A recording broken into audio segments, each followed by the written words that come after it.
capítulo 1164 del manga de One Piece, la sangre de Davy o el linaje de los Davy. Y antes de empezar quiero dar las gracias a mis suscriptores porque esta semana alcancé los 200 suscriptores, un logro bastante importante para mí. Siempre vi la meta de 100 suscriptores como bastante ambiciosa y ahora estoy doblando esa cifra, así que muchas gracias por eso. Y pareciera que el manga de One Piece me da un pequeño regalo porque tenemos una portada con Perona. En esta temporada de pedidos de portada, esta vez Shinonome Tomari le pide a Oda dibujar a Perona persiguiendo a un conejo con un reloj, y esta podría ser mi tercera portada color preferida de todo One Piece porque está protagonizada por Perona, mi segundo personaje femenino favorito. Pero ¿qué la hace tan especial como para tener este puesto? Si Perona ya ha salido en pedidos de portada anteriores, pues la clara referencia a Alicia en el País de las Maravillas. En este caso Perona es Alicia. Yo me considero un gran fan de Alicia en el País de las Maravillas y todas las adaptaciones que ha tenido, así que el hecho de combinar a Perona, One Piece y Alicia pues hace que esta portada se convierta en una de mis favoritas, top 3. Perona mantiene sus mismos elementos de siempre, no cambia ninguna cosa de su vestuario, y en vez de inventar un conejo nuevo, dibujar un conejo nuevo desde cero, Oda tomó a un conejo blanco que de hecho existe en el mundo de One Piece, que es Randolph.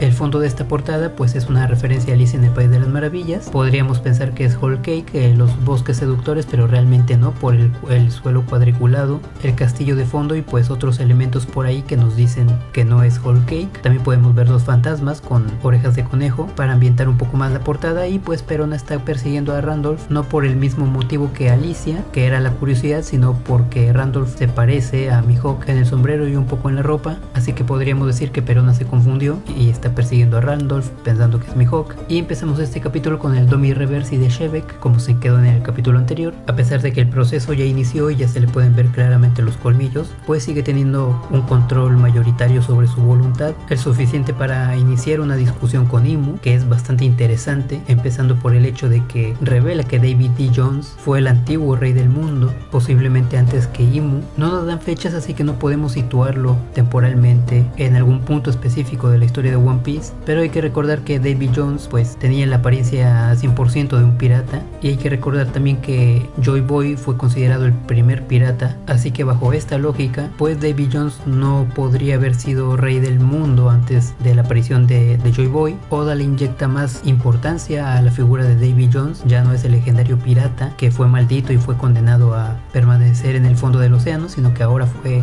rey del mundo. Entonces no solamente subió un poco más, sino que subió hasta la cima. Obviamente Oda, cuando dibuje el pasado de Davy Jones, pues tendrá que mejorar el diseño del personaje porque le dio un diseño bastante simple cuando lo mostró en el SBS. E Imu calla inmediatamente a Shebek diciéndole que Davy Jones nunca fue rey. Entonces tenemos dos versiones de la historia, en la que afirma que sí lo fue y la que afirma que no lo fue. Posiblemente la versión de Shebek es la verdadera, la real, y parece que Imu pues no quiere aceptarla. Luego hay un conflicto con las traducciones, mientras que en los Mugiwaras Imu nos dice que ni por un segundo fue rey Davy Jones. En Ryo Poneglyph es un poco más complejo entender esta parte específica porque se habla de tecnicismos del lenguaje japonés, como el concepto de Nushia, que nunca había aparecido, por lo menos yo nunca lo había visto. Espero que Oda no le dé tanto peso a los juegos de palabras de este tipo porque es difícil para las personas extranjeras entenderlos. Se esfuerzan los scanlations en que tratemos de entenderlo, pero pues aún así sigue siendo un poco complicado. No sé realmente a qué se refiere el Nushia o siquiera por qué se decidió usar este término. Imu le habla con mucha seguridad a Shebek diciéndole que no, él no comprende, no tiene idea de la conexión que hay entre Davy Jones e Imu, aunque también a Shebek se le ve bastante confiado cuando habla de Davy Jones.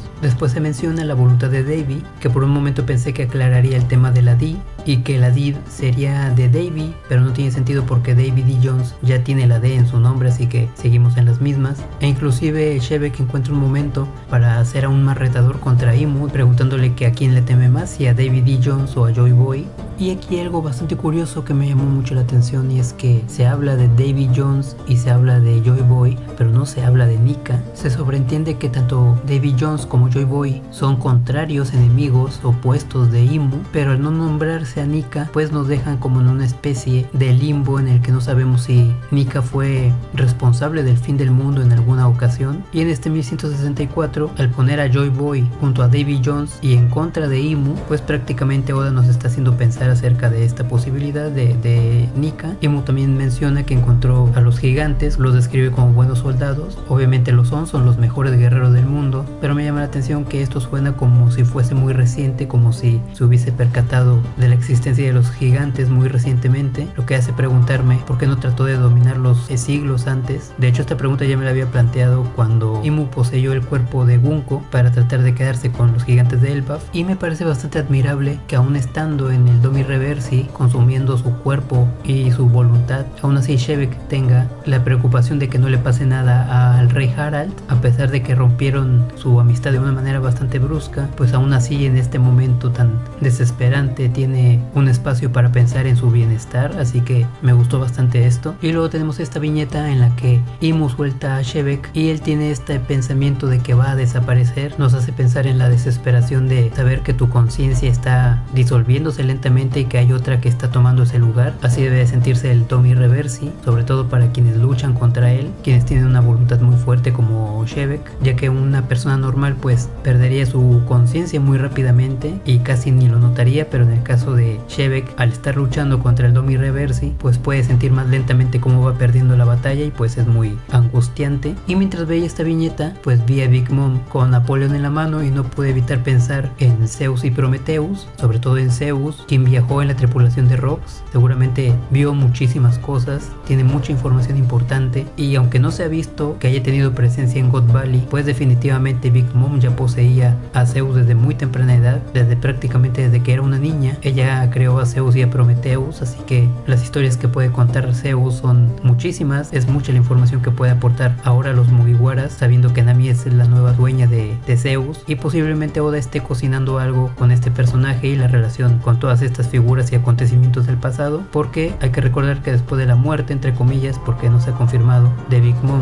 yo espero que sí está muerta porque sería decepcionante lo contrario, pero recordemos que cuando Big Mom murió pues no desaparecieron los homies, no desapareció Zeus. Siempre tuve esa duda de por qué no había desaparecido si el usuario de la Zoru Zoru pues ya no estaba vivo para poder usarla, y esta podría ser la respuesta, no lo sé. Espero que Oda aproveche esta conexión entre Zeus, los piratas de Rox, God Valley y su nueva dueña Nami. Y finalmente el hecho de que Shebek haya perdido contra el Domi Reversi y ni siquiera con su voluntad tuvo oportunidad de hacer nada, pues me pregunto si Dorry y Brogy, quienes actualmente están en el estado Domi Reversi, pues volverán otra vez a ser como antes. Posiblemente los Mugiwaras encuentren una forma de jugar entre comillas al juego del Domi Reversi y voltear las fichas negras a blancas, porque hay que recordar que el Domi Reversi está inspirado en el juego del mismo nombre, en el Reversi. Posiblemente Luffy en su estado Nika puede ser el único que con su imaginación pueda dar vuelta atrás al Domi Reversi, y que en su día pues no habiendo nadie con un poder similar fue imposible poder ayudar a Shebek. Y luego tenemos esta viñeta que me gustó bastante de la increíble fuerza y rapidez que tiene Shebek en su estado Domi Reversi, porque con una sola mano, con un solo movimiento, logró arrojar a Kaido a una increíble velocidad, moviéndolo como si fuera de tela o de juguete. Si Rox ya era muy poderoso con su fuerza normal, pues ahora en estado Domi Reversi, quién sabe por cuánto se esté multiplicando esa fuerza. Y también podemos ver el detalle de sus alas, y es que las alas de Shebek no son como las demás alas, por ejemplo de los gigantes en su estado Domi Reversi. Hasta ahora hemos visto alas membranosas como la de los vampiros para representar a la gente que está en este estado, pero el acabado de las alas de Shebek es más como si fueran plumas. Parece tener el mismo diseño que las puntas de sus cabellos y lo hace ver como si fuese una especie de ángel caído. Es bastante bueno para mí, que soy una persona totalmente visual. El hecho de que juegan con la posibilidad de que el Domi Reversi pueda verse diferente dependiendo de la persona, pues es algo que me gusta mucho. Luego tenemos esta viñeta de Shirohige que me gustó también bastante, en la que sin pestañear, sin parpadear, no le quita la mirada encima a Shebek, un poco decepcionado por lo que está viendo, pero también entendiendo lo que está sucediendo, que Shebek ya no es el mismo. Me encanta esa expresión, nos hace pensar que estuvo viéndolo con esos ojos durante todo el procedimiento de su conversión, inclusive Big Mom pasándole por un lado a unos centímetros de él, y aún así siguió teniendo esta mirada. Y tenemos vemos la colisión entre Shirohige y Shebek. Aún estando en este estado, pues Shirohige logra hacerle frente con su brazo. No vemos si el resultado de este choque es que haya salido también volando, al igual que Big Mom. No nos muestra Oda esto, dándonos a entender que pudo resistir el ataque, hablándonos de la gran fuerza que tenía Shirohige incluso en su estado de juventud. No por nada tuvo el título del hombre más fuerte del mundo. Y tenemos el resultado de este choque de dos titanes, y es que destruyeron uno de los dos pilares de roca de God Valley. La colisión de ambos pues destruyó media isla, así que ese es el tamaño del poder que tenían estos dos. Luego tenemos el arrepentimiento de Dragon, quien se tira al suelo totalmente impotente y frustrado por haber perdido a Shanks. Hay que recordar que en el 1163 Shanks caminaba hacia unos tesoros muy tranquilo, y en este capítulo pues Dragon se lamenta de haberlo perdido. En el pasado capítulo también me pregunté acerca de cómo fue que un bebé se intercambió por un pedazo de tronco. Planteé la posibilidad de que pudo haber sido un elemento cómico, pero también me pasó por la cabeza que pudiera haber sido otra persona con una habilidad, ¿por qué no la Ope, que perfectamente hace esa clase de cosas, intercambiar unas por otras? Pero creo que sería demasiado ya meter al pasado usuario de la Ope, y esta es la única viñeta que tenemos de Dragon y Shanks. Posiblemente Oda no nos muestre cómo fue que se metió Shanks al cofre de tesoros. Por ahí vemos a Shiki llevarse un cofre muy similar al cofre en el que está a punto de meterse Shanks, pero no es exactamente el mismo. Entonces no sé si Oda nos va a presentar el momento en el que se mete, se cierra la tapa y alguien se lo lleva para posteriormente ser descubierto por Roger. Luego tenemos a Gansui, que se queja de la traición de Shiki. En la viñeta no se alcanza a apreciar si Gansui está siendo víctima de alguna especie de efecto de la Fua Fua Nomi, la fruta de Shiki, porque no lo vemos completamente de pie. Es como si estuviese en una posición antinatural. Puede ser que Shiki lo dejó levitando para que no pudiese alcanzarlo. Y también vemos dos personajes con armas largas. No sé si son piratas o si son una especie de guardias especiales de los Tenryubitos, pero me llamaron la atención. Y luego tenemos el momento en el que Shebek encuentra a Eris y a Teach. Eris inmediatamente reconoce la apariencia de un Domi Reversi porque ya la vio antes con sus familiares, y se da cuenta de que perdió pues al verlo en este estado, lo cual es muy desesperanzador para Eris. En ese momento pesó más la desesperanza y la tristeza de saber que su esposo había perdido más que la amenaza que estaba representando en ese momento, y Eris cambia su mentalidad acerca de suicidarse con Teach, algo que le prometió a Shebek en caso de que llegaran a atraparlos. Ahora asegura que van a sobrevivir sin importar qué. Y luego viene el momento en el que Kuma salva tanto a Eris como a Teach. Las últimas dos personas a las que salvó son estos dos personajes, Eris y Teach, y pues Kuma se encuentra entre la muerte segura por parte